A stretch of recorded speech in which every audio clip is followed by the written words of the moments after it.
So, alam niyo mga sangkay, sobrang nakakahiya po itong ginawa ngayon ng mga dilawang DDS, no? Sobrang nakakahiya at nakakatawa na nabisto po natin. Buti na lang mga sangkay, meron pong nag-send sa atin ng video. Kung hindi, mga sangkay, hindi po natin mabibisto. At eto, ipapakita po natin yung kalokohan po nila.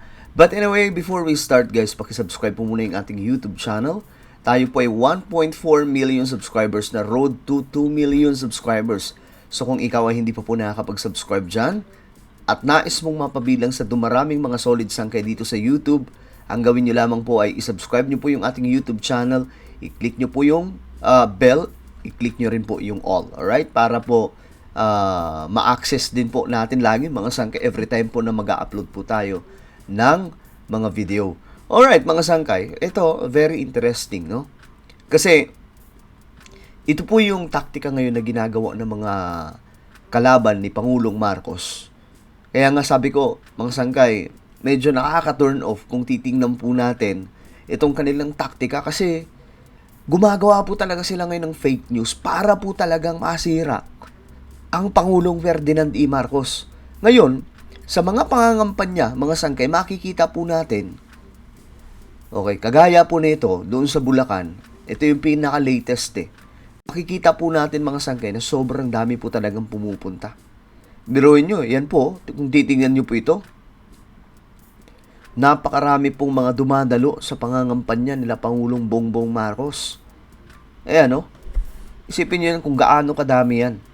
Ngayon siguro hindi po sila makapaniwala kasi ang ini-expect po nila kasi 'di ba sabi po nila ang dami nila sa social media hindi po nila alam mga sangkay mga trolls lang naman yon na funded na alam nyo na yun kung sino nagpopondo ngayon tingnan nyo yan sobrang daming tao, 'di ba?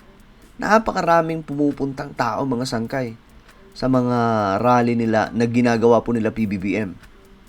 Tingnan nyo yan mga sangkay kung gaano kadami yan. So talagang ayan makikita nyo po kahit po sa gilid ng kalsada, sobrang daming tao. Ayan sobrang dami. So, dito pa lang mga sangkay, masasabi na po natin na may nanalo na sa darating na halalan dahil po sa dami ng tao. Ngayon, mga sangkay, eto po yung kanilang ginagawa. Para po palabasin na kunwari, walang tao, ayan po, kunwari, yung mga tao na nandun, inapilitan lang. Ngayon mga sangkay, mag-i-edit po sila ng video. Ngayon, eto po yung video na inedit po nila. Maniniwala ka rin talaga. Mapapaniwala ka kung wala ka talagang alam. Ngayon mga sangkay, tingnan po natin. Ito yung video Rally po ito ni PBBM kung saan nagsisigaw daw yung mga tao doon ng Duterte. Ako hindi na po ako nagulat mga sangkay kasi gawain po talaga nila yan. Tingnan nyo po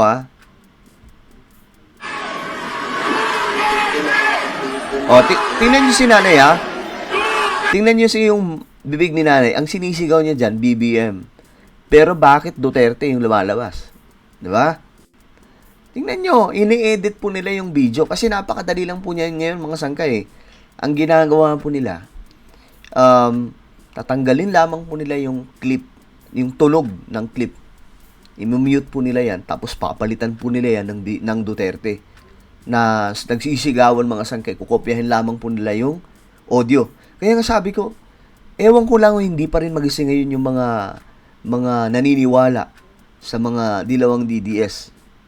Sabi ko nga dati pa mga sangkay, isa sa magpapagising sa kanila dahil po wala namang video si PBBM na sumisingot. 'Di ba yung pangako nila dati nasa USB pa raw, hanggang ngayon wala pa rin. Ibig sabihin, inuto lamang po yung marami sa ating mga kababayan. Actually, marami na pong nagising. Kahit nga po ako, mga sangkay, isa po ako doon sa nagising. Sabi ko, anak ng toko Akala ko ba mayroong video? Wala naman pala. So, ibig sabihin, niloko lamang po tayo ng mga to. Ngayon, mga sangkay, tingnan nyo po paano tayo niloloko ng mga to. Naway, pag napanood po ito ng mga supporters ng mga dilawang DDS, magbago po yung isip po. Nakakatawa to. Ipapakita ko po sa inyo yung original na video nito.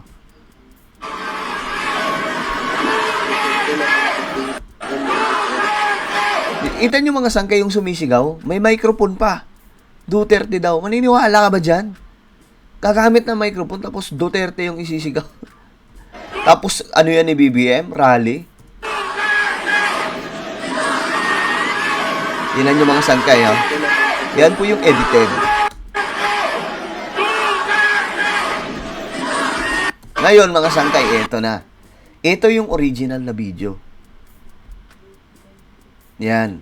Ito po yung original na video, mga sangkay. Ang ginawa po nila, kung papansinin po ninyo dito, ayan po, binaliktad po nila yan. Yung video, mga sangkay, ano ba tawag to? Binaliktad po nila para magmukhang iba. Pero ito yung original. Ayan po. 'Di ba itong building nandito sa gilid. Itong medyo mas makikita nyo yung building na yan, dito siya. Sa kabilang gilid naman, 'di ba? Binaliktad po nila. Pero ito yung original video, mga sangkay. Pakinggan nyo kung ano yung sinisigaw ng marami dito. Wala pong nakamic. Talagang ano lang. Tingnan nyo yung bibig.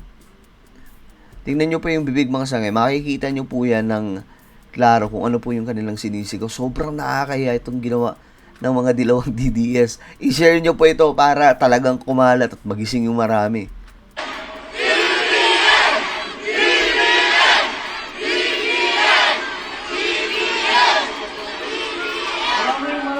Diba? Wala pong naka-microphone dyan ng mga nadilawang DDS. Ulitin natin, ito po yung original na video.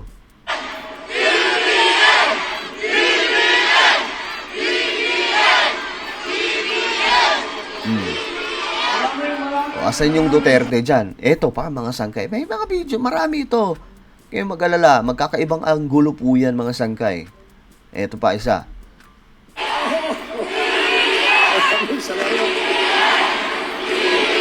Hindi po mahinto yung nagsisigawan kasi, tingnan nyo, di ba? Ang Pangulo ng Republika ng Hindi mahinto yung pagsisigawan ng maraming tao. Pilipinas, His Excellency Ferdinand Romualdez Marcos Jr.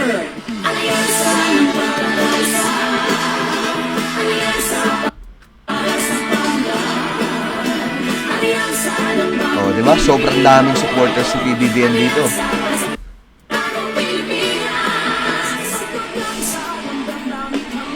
Magandang hapon, Bulacan!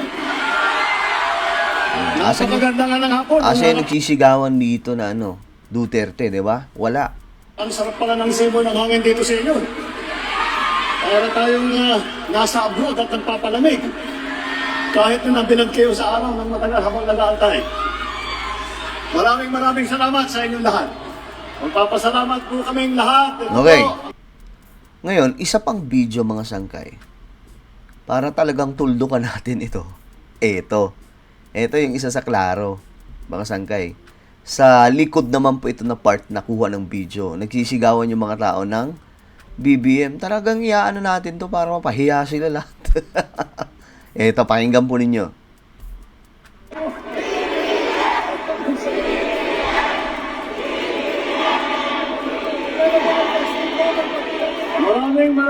Maraming salamat. Diba?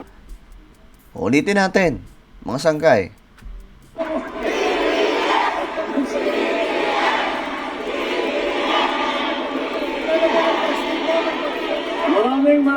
Maraming salamat. So ngayon, mga sangkay, nadibang po natin ito. Ang gagawin nyo ngayon ay i-share po ito. Ikalat po ninyo, bistado ang fake news nila. Sobrang nakakaya kasi talaga to. Kapag nalaman ng kapwa nila kakampi. Kasi siyempre, sasabihin nila, ano ba naman itong mga to? Naniniwala pa naman kami sa kanila, tapos nag-i-edit lang pala ng video. 'Di ba? Napakadili lamang po nitong ikalat. I-share nyo po sa Facebook, sa Twitter, pwede ba to sa Instagram? Basta lahat mga sangkay ng social media, i-ano natin to. Kasi kailangan po itong malaman ng sambayan ng Pilipino. Kasi niloloko po nila yung taong bayan eh.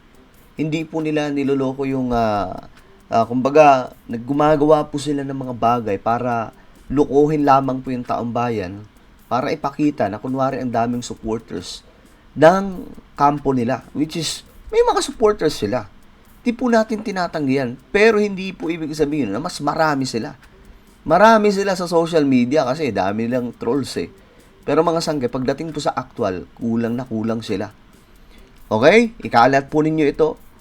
Nang sa ganun, maraming makaalam, lalong-lalo na po yung mga nanunood din po sa kanila. Alright? So, ano po ang inyong opinion? Just comment down below. Meron po tayong YouTube channel. Ito po ay Sangkay Revelation. Dito mga sangkay, nag-upload po ako ng mga video na kapupulutan po ng kaalaman at aral regarding po sa Bible prophecy. Ayan po, dito po natin mapapanood yan mga sangkay. Hanapin nyo na lamang po ito sa YouTube. Kapag nakita nyo na, i-click nyo po yung subscribe, i-click ang bell, at i-click nyo po yung all. So ako na po ay magpapaalam, mag-iingat po ang lahat. God bless everyone.